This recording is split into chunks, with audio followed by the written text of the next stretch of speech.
नमस्कार दोस्तों, नेपाल पे चर्चा एपिसोड 1 के कार्यक्रम में आप सबका स्वागत है।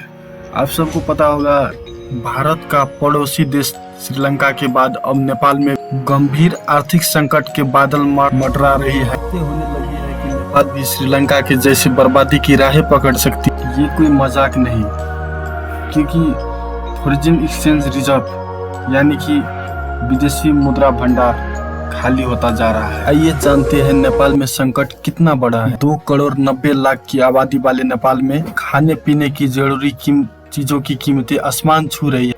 सरकार हफ्तों में 1 दिन की छुट्टी के देने की बजाय अब 2 दिन की छुट्टी देने के बारे में सोच रही है, ताकि पेट्रोलियम प्रोडक्ट की खपत को कम किया जा सके। हालात 2015 में आए विनाशकारी भूकंप को भी एक कारण बताया जा रहा है, लेकिन नेपाल में यह हाल कैसे हो गया, इसकी मुद्दे तौर पर 3 वजह बताई जा रही है। पहली, नेपाल का इंपोर्ट बिल बहुत बढ़ गया। देश की कमाई का आधा हिस्सा इंपोर्ट बिल भरने में जा रहा है। नेपाल ने सिर्फ 6 महीने में 1 ट्रिलियन रुपए का विदेशी सामान खरीद लिया। आमतौर पर किसी भी देश के पास इतना विदेशी मुद्रा भंडार होना चाहिए कि 7 महीना का आयात कर सके, लेकिन नेपाल का विदेशी मुद्रा भंडार इससे बहुत कम है। वार्निंग दी गई है कि यूक्रेन युद्ध के कारण से पेट्रोलियम प्रोडक्ट का भाव और भी बढ़ सकता है और विदेशी मुद्रा और भी बहुत ज्यादा घट सकता है। दूसरी वजह, नेपाल का दूसरा सबसे बड़ा पैसों का जरिया वो 35 लाख नेपाली है जो विदेश में जाकर काम करते हैं और वो अपने घर पैसे भेजते हैं, जिसमें से वो लोग काम करते हैं मिडिल ईस्ट, साउथ एशिया और भारत में जाके काम करते हैं। नेपालियों ने 2020 में करीब 800 करोड़ रुपए अपने देश भेजा है, यानी कि देश के 1/4 हिस्से से ज्यादा। लेकिन इनमें कमी है। कोविड की वजह से बहुतों लोगों का जॉब गया। अर्थशास्त्रियों के मुताबिक महामारी में लगे लॉकडाउन के कारण बताए जा रहे हैं। तीसरी वजह है पर्यटन, जिस पर कोविड की वजह से बहुत बुरा असर पड़ा है।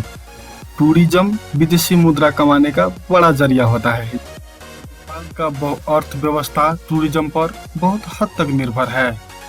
तो नेपाल सरकार ने अब तक क्या कदम उठाए हैं? नेपाल सरकार ने लग्जरी सामान, सोना की आयात में कमी लाने की बात कही है।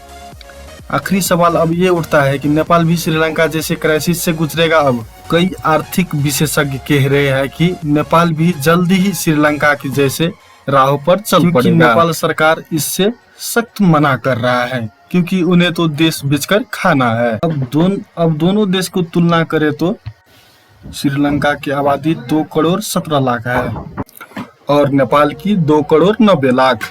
श्रीलंका की इकोनॉमी का साइज 8,000 करोड़ डॉलर का है, तो नेपाल की इकोनॉमी 3,500 करोड़ डॉलर का है। विदेशी मुद्रा भंडार की बात करें, श्रीलंका के पास 200 करोड़ डॉलर का है, वही नेपाल के पास करीब 258 करोड़ डॉलर का है। दोनों देशों पर कर्ज की बात करें, एक तरफ श्रीलंका पर उसके जीडीपी का 120% कर्ज है, वहीं नेपाल की बात करें तो अभी ये आंकड़ा सिर्फ 43% है। गौर करने वाली बात यह भी है कि श्रीलंका को इस साल सिर्फ 400 करोड़ डॉलर का विदेशी कर्ज लौटाना है, वहीं नेपाल को 33 करोड़ विदेशी कर्ज लौटाना है। एक तरफ श्रीलंका में महंगाई दर 14% है, वहीं नेपाल पर उसका आधा 7% है। अभी श्रीलंका की तरह नेपाल भी इंपोर्ट पर बहुत हद तक निर्भर करता है। वो पेट्रोलियम, खाने के सामान, चीनी, दाल इत्यादि इंपोर्ट करता है और मेडिसिन यानी कि दवाई सबसे ज्यादा आयात करता है। अगर नेपाल फॉरेन एक्सचेंज रिजर्व यानी कि विदेशी मुद्रा भंडार अगर मेंटेन नहीं रख पाता है तो श्रीलंका जैसा होने में कोई देर नहीं लगेगा। और अंत में खबरों की माने तो अभी नेपाल के पास सिर्फ 6 महीने के सामान के पैसे आयात करने की है, इसलिए कृपया आप लोग सहयोग करें और नेपाल को बचाएं क्राइसिस होने से। और अंत में मैं इतना ही कहना चाहूँगा, चैनल को सब्सक्राइब करके वीडियो के शेयर और कमेंट लाइक करके जाना, क्योंकि आपकी दिन बनने के साथ मेरा भी दिन आपके कारण ही बन जाएगा। जय नेपाल।